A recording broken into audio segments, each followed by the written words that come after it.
여러분 안녕하세요. 오늘은 수도사단 파병과 초기 전투에 대해서 말씀드리겠습니다.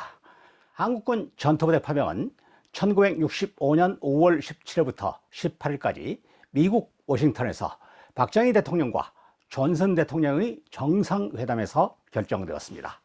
이어 6월 21일 남베트남의 전투부대 파병 요청서를 접수하면서 전투부대 파병을 공식화하였습니다.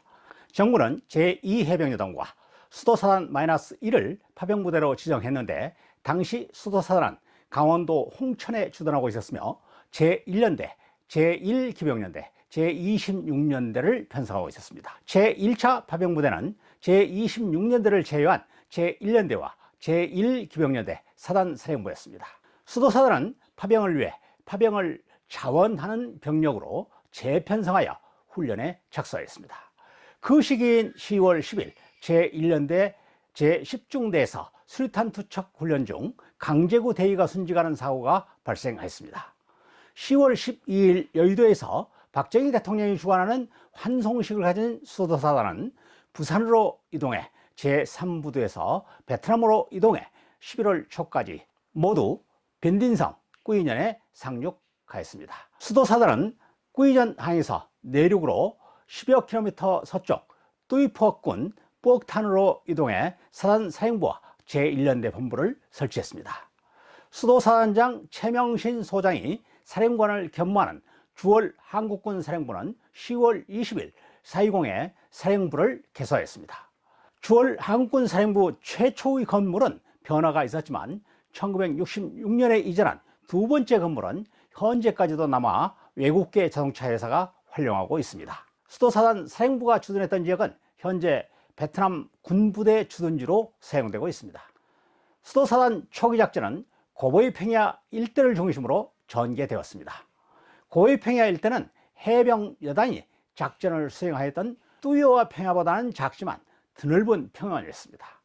국군 전투부대의 베트남 파병을 극력 반대했던 야당 대표 박순천 여사와 김대중 의원 등이 1966년 9월 1일 장병 이문을 위해 베트남을 방문했는데, 박순천 대표가 고베이 평야를 둘러보고 감격해하면서 이 광활한 땅이 우리 땅이었다면 얼마나 좋겠느냐라고 했다는데, 저 역시도 고베이 평야를 방문하면서 가슴이 뭉클하였습니다. 수도사단이 주둔한 고베이 평야 지역은 4.20 어느 지역보다도 주민의 저항의식이 높았습니다. 그 시기 우리나라는 야도 여촌이라고 해서 도시는 야당을, 농촌은 여당을 지지하는 것이 일반적인 추세였습니다. 우리나라와 정반대였던 셈입니다. 그 배경을 두 가지 측면에서 볼 수 있습니다. 첫째는 그들의 저항운동이 그만큼 명분을 갖추고 있었다는 의미를 부여할 수 있습니다. 당시 남베트남 정부의 정통성 부재와 함께 주민의 불신, 총체적 난맥상에 대한 공감대 등과 그들의 통일정부 수립에 대한 열망 등을 인정할 수 있는 부분입니다. 둘째는 겔라전 수행 환경으로 도시보다는 넓은 평야와 산악, 밀림 등의 농촌 지역이 겔라전 수행에 보다 용이했기 때문입니다. 한편 파병된 한국군 역시 세계적인 냉전의 국제 정세 속에서 자유민주주의 수호를 위한 자유의 십자군이라는 명분으로 파병됐으니 그 이상에 부합한 정부를 수입하려는 고보이 평야 농촌 게릴라와 파병된 한국군의 충돌은 불가피했던 셈입니다. 한국군 입장에서 고보이 평야의 소규모 마을의 반정부 세력은 베트남 공산주의자, 즉 베트콩으로 적군이었습니다. 따라서 한국군은 친정부 세력과 반정부 세력을 구분하는 것이 최초의 과제였습니다. 한국군이 마을 주변에 중대 단위의 전술기지를 설치하고 주민과 저항 세력, 즉 베트콩을 분리하는 작전에 착수한 배경입니다. 한국군은 친정부 세력과 반정부 세력의 마을을 분리하기 시작했고, 반정부 세력의 마을 주변에 매복 작전으로 상호 연결 차단했습니다. 전투는 시간 문제였죠. 드디어 10월 29일 고보이 평야 풍선마을 외곽에 매복하고 있던 제3중대를 베트콩이 습격했습니다. 한국군 전투부대가 베트남에 파병한 이후 최초로 겪은 풍선마을 전투입니다. 풍선마을 전투에서 베트콩은 고광배 일병의 기습사격으로 두 구의 시선을 유기한 채 도주하였습니다. 최명신 사령관은 최초의 전투에서 수운을 세운 고광배 1등병에게 화랑무공훈장을 수여했습니다. 오늘은 수도사단 파병과 초기 고보이 평야 전투의 배경에 대해 말씀드렸습니다. 베트남에 파병된 한국군 영웅 활약을 새롭게 정리하면서 한 가지 짚고 넘어갈 문제가 있습니다. 베트남 전쟁의 평가가 바뀌고 있다는 것입니다. 냉전시대 베트남 전쟁은 6.25 전쟁과 같은 맥락에서 공산주의 확산을 차단하기 위한 자유민주주의 수호 전쟁이었습니다. 그러나 세계 냉전 체제가 해체되면서 베트남 전쟁을 공산주의 확산보다는 베트남 자체의 독립전쟁으로 보는 평가가 설득력을 얻습니다.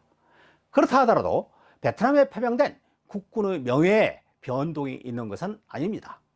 참전용사는 오로지 국가의 명에 따라 자유와 평화를 수호하기 위한 왜곡심으로 파병된 것입니다. 6.25 전쟁에 참전했다가 남한 지역에서 발굴된 중국군 전사자 유해를 2014년부터 7차례에 걸쳐서 송환하였습니다.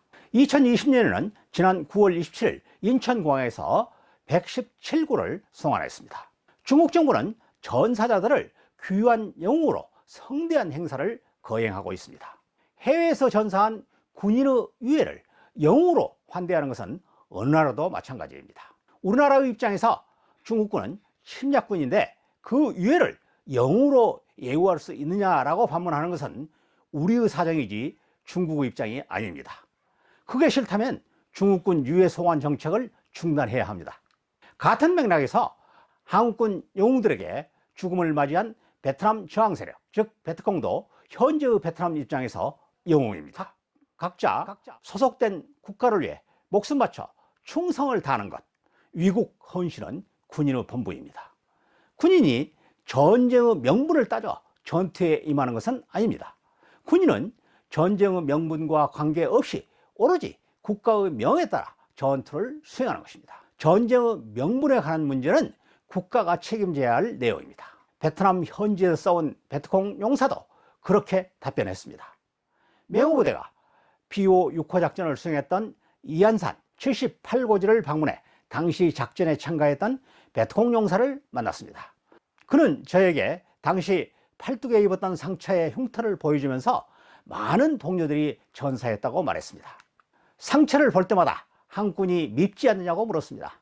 그의 답변은 매우 합리적이고 현실적이었습니다. 당신은 당연히 미웠고 증오했다. 그러나 이제와 생각해보면 각자 입장이 달랐던 것이 아닌가.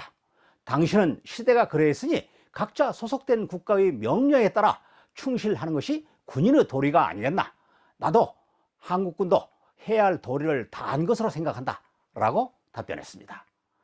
대한민국은 국제 정세와 베트남의 혼란기를 활용해 국가 부흥의 원동력을 마련했습니다. 일본은 대한민국을 지배하고 혼란기를 이용해 제2차 세계대전의 후유증에서 벗어날 수 있었습니다. 대한민국 김대중, 노무현, 문재인 대통령은 베트남을 방문해 사과했습니다. 불행한 전쟁에 참여해 본의 아니게 고통을 준 데 대해 미안하게 생각한다. 김대중 대통령의 사과입니다. 우리 국민이 마음에 빚이 있다. 그만큼 베트남의 성공을 간절히 바란다. 노무현 대통령의 사과입니다. 우리 마음에 남아있는 양국 간의 불행한 역사에 대하여 유감의 뜻을 표한다.